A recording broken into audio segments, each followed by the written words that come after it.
હવા મહેલ પાસે જાહેરાતના બોર્ડ લગાવવા માટે વૃક્ષોનું નિકંદન કરાયું હતું. પિરામણ પંચાયતના પ્રયાસોથી નોટિફાઈડ દ્વારા ગ્રીન બેલ્ટ ઉભો કર્યો હતો. ખાનગી જાહેરાત એજન્સી દ્વારા વિભાગ પાસે મંજૂરી આવે તે પૂર્વે જ વૃક્ષ છેદન કરી નાખતા સંબંધિત વિભાગમાં ફરિયાદ કરાઈ હતી.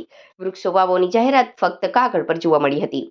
સરકારના અભિગમ અને પર્યાવરણની રક્ષા માટે અંકલેશ્વરના પિરામણ પંચાયતના પ્રયાસોથી 7 વર્ષ પૂર્વે નોટિફાઈડ વિભાગ અંકલેશ્વર દ્વારા ફેન્સિંગ કરી વૃક્ષો વાવી ગ્રીન બેલ્ટ ઉભો કર્યો હતો.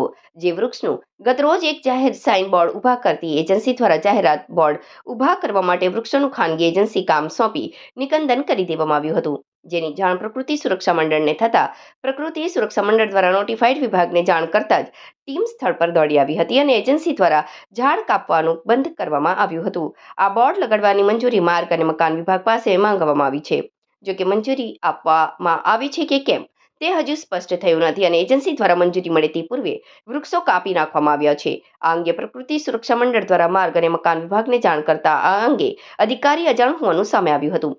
નોટિફાઈડ વિભાગ દ્વારા અર્પણ ઝાડ કાપી રહેલા ઈસમો નોટિફાઈડ કચેરી ખાતે ઝાડ કાપવાના સાધનો સાથે લઈ ગયા હોવાનું જાણવા મળ્યું હતું. જો કે બંને વિભાગમાં ટેલિફોનિક સંપર્ક કરતા થઈ શક્યો નથી. ત્યારે સમગ્ર મામલે આગામી દિવસમાં પર્યાવરણ પ્રેમીઓ દ્વારા કાયદાકીય કાર્યવાહી કરવા માટે વિચાર કરી રહી છે.